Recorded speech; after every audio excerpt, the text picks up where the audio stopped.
Hello everyone, welcome to my channel. मैं हूं सोनम और आप देख रहे हो अपना विद्यालय यूट्यूब चैनल।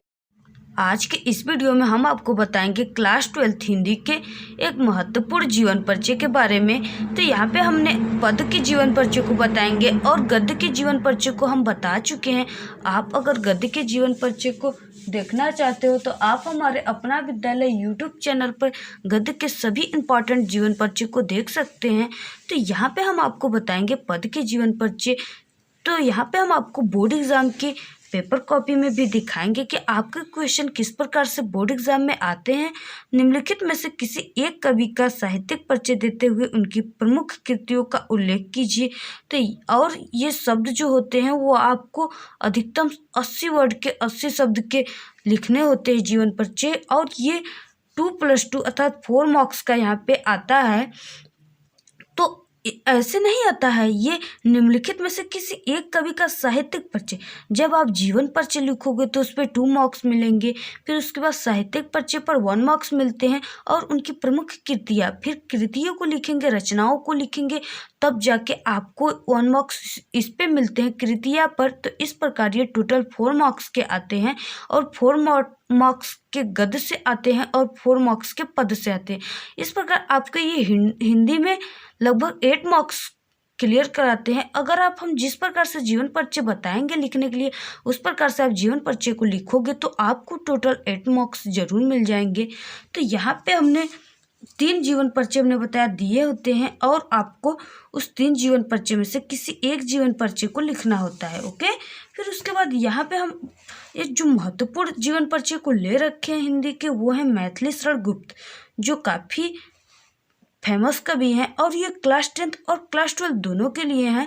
तो यहाँ पे जो मैथिली शरण गुप्त हैं, इनके जीवन परिचय के बारे में हम इस वीडियो में बताएंगे। बहुत ही इंपॉर्टेंट है, और इनके जीवन परिचय लगभग पिछले कई सालों से कंटिन्यू आ रहे हैं, और इस पर क्लियर है कि जरूर आपके बोर्ड एग्जाम में आएंगे। तो यहाँ पे जीवन परिचय, तो इस वीडियो में हम ये बताएंगे कि आप जीवन परिचय को किस प्रकार लिखोगे कि आपको फुल मार्क्स मिल सके। तो सबसे पहले आपको ब्लैक और ब्लू स्केच का ही यूज करना है, और पेन का ही यूज करना है। ओके, हमने इसमें कई कलरफुल पेन को, स्केच को ले लिया है, बट आपको ये नहीं लेना है बोर्ड एग्जाम में। तो यहाँ पे आपको सबसे पहले एक कोष्टक बनाना है। ओके, यहाँ पे आपको ब्लैक स्केच से एक कोष्टक बनाना है, और इस प्रकार जिस कवि का यहाँ पे संक्षिप्त परिचय लिखना है ब्लैक स्केच से, और यहाँ पे नाम जिस कवि का आप लिख रहे हैं जीवन परिचय उससे, फिर इनके जन्म स्थान। तो यहाँ पे हमने नाम मैथिली शरण गुप्त लिया, और जन्म इनकी जो हुई थी वो 1886 ईस्वी में हुई थी, और इनके पिता का नाम था जो सेठ रामचरण गुप्त था। ओके, और माता का नाम काशीबाई था, और इनकी स्थान आपको जैसा हो सके, यहाँ पे जन्म आपने लिखा तो स्थान को आप जन्म के नीचे ही लिखेंगे। ओके, हमने इस वीडियो में यहाँ पे लिख दिया, बट आपको यहाँ पे ही लिखना है। स्थान इनका चिरगांव जिला झांसी उत्तर प्रदेश में हुआ था। इनकी मृत्यु हुई थी 1964 ईस्वी में, और इनकी आप कृतियाँ को यहाँ पे ही लिख दीजिए।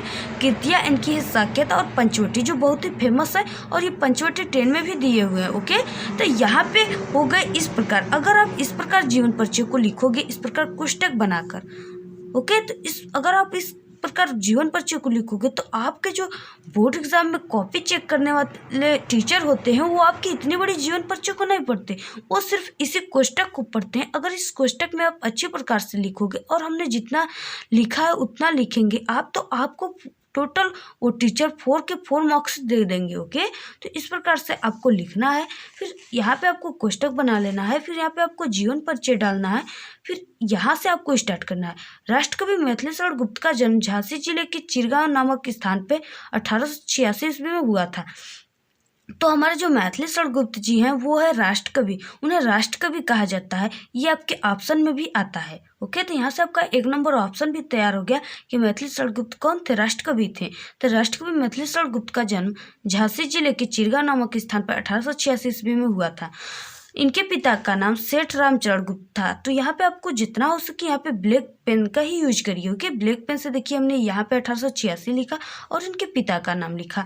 तो इस प्रकार हमने किसी कहीं और बाहर से हमने ये सब नहीं लिख रहा है। जितना हमने इस कोष्टक में ले रखे हैं, कोष्टक में हमने जितने टॉपिक को ले रखा है उन्हीं के बारे में यहाँ पे लिखना होता है। जैसा कि हमने बताया स्थान, तो स्थान आप देख रहे हो कि चिरगांव जिला झांसी में यहाँ पे हमें बता रहे हैं, और यहाँ पे सन लिए हैं तो सन भी इसी में का लिए हैं। तो आपको सिर्फ इस कोष्टक में से ही एक 80 वर्ड के आप जीवन परिचय को बना सकते हैं।